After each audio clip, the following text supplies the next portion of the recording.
Je vais vous donner un exemple. J'ai 2 enfants et donc à ce moment-là, j'avais que mon grand et j'avais un peu de mal à enclencher le deuxième, quoi. Donc je commençais un petit peu à être tristoune à ce sujet-là. Je venais d'apprendre que ma copine, elle venait de faire son échographie, que tout allait bien et que donc elle devait accoucher avant la fin de la semaine. Donc j'étais super contente pour elle, mais en même temps, ça m'avait renvoyée à ma propre incapacité à faire mon deuxième, quoi. Et donc je m'apitoyais sur mon sort, clairement, en même temps que j'étais en train de préparer mon dîner. Et là, j'entends dans ma tête arrête de te plaindre, Amélie va perdre son bébé.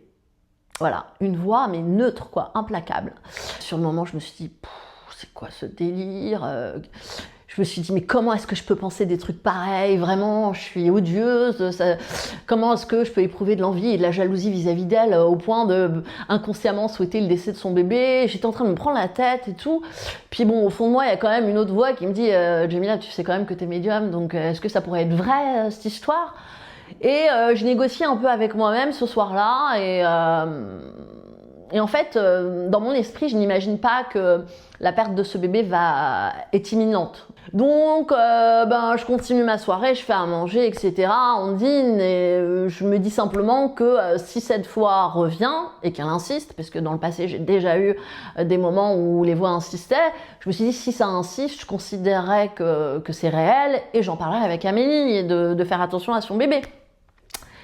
Et puis en même temps, il y a une part de moi qui considère toujours que c'est pas bien de souhaiter la mort d'un bébé et que peut-être, en fait, c'est que de l'envie ou de la jalousie, quoi.